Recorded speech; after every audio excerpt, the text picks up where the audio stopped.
आइए हम बैठे बैठे कुछ व्यायाम के द्वारा, एक्सरसाइज के द्वारा, सूक्ष्म व्यायाम के द्वारा अपने वेट को कम करेंगे, उसके साथ साथ अपने बॉडी के ऑर्गन को भी स्वस्थ रखेंगे। तो बैठे बैठे अपनी बॉडी को वार्म अप करना है, क्योंकि एक्सरसाइज करने से पहले वार्म अप करना बॉडी का जरूर होता है। तो बैठे बैठे हम बॉडी का वार्म अप इस तरह से करेंगे। लगातार जब हम इस तरह से 2 मिनट करते हैं, 2 मिनट ऐसा करने से हमारे पूरे शरीर में का जो ब्लड है वो एक्टिव हो जाता है और हमें पसीना आना शुरू हो जाता है।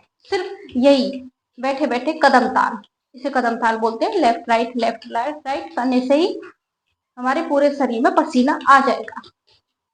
लगातार 2 मिनट करें,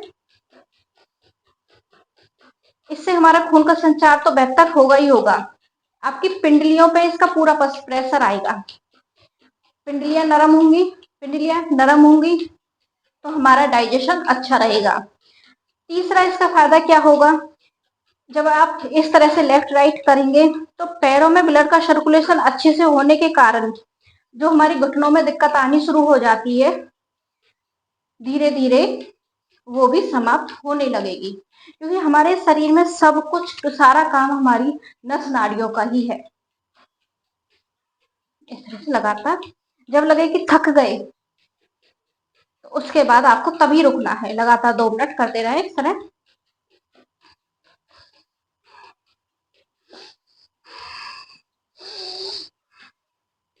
इन्हेल एक्सेल पर ध्यान देते हुए रिलैक्स।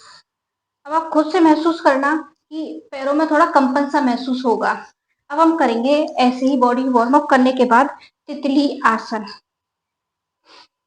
तितली आसन चाहे लेडीज हो जेंट्स हो, सभी के लिए बहुत ही फायदेमंद है।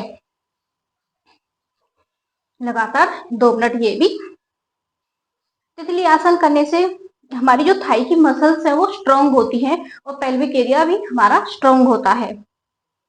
जब हम इस तरह से तितली आसन करते हैं तो ब्लड का सर्कुलेशन हमारी जो थाई की मसल्स हैं उनमें बेहतर बनेगा। जब उनमें ब्लड का सर्कुलेशन बेहतर होगा तो लेडीजों को पीसीओडी की समस्या और जेंट्स को प्रोस्टेट की समस्या कभी नहीं होगी, क्योंकि आजकल ये कॉमन हो गया है, चाहे जेंट्स हो चाहे लेडीज हो।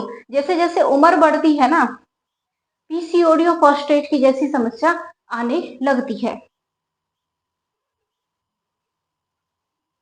पूरा खिंचाव देते हुए, या तो किसी सूक्ष्म व्यायाम को लगातार आप 2 मिनट कर कीजिए या फिर गिनती के साथ 200 से 250 बार।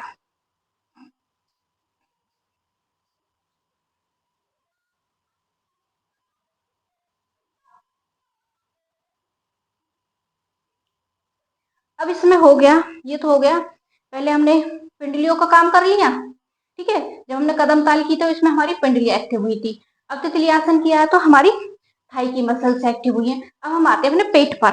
अब हम करेंगे बदकोण आसन।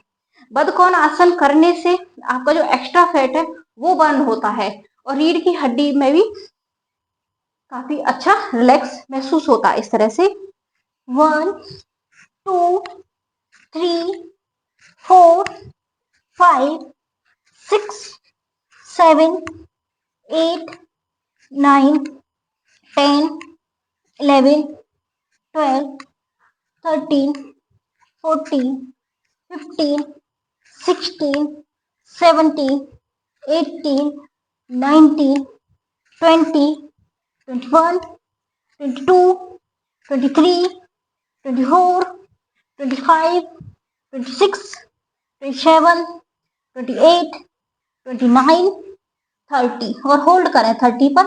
जितना आप जा पाए उतना होल्ड करने की कोशिश करें और पूरा खिंचाव आने दें। अगर आप इतना जा पाते हो तो फर्स्ट डे में इतना ही करने की कोशिश करें, इस तरह से, ठीक है। लेकिन कोशिश करनी है। अब अगर आप लगातार इस तरह से करोगे ना 200 से 250 बार, आपका जो सामने का फैट है वो धीरे धीरे बर्न होना शुरू हो जाएगा। अब हम आते हैं अपने साइड के फैट पर। साइड का फैट कैसे बर्न करना है,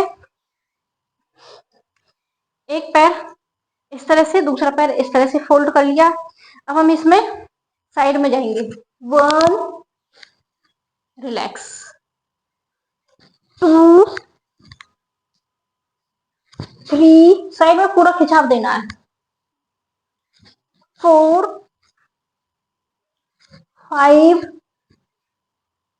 6, 7, 8,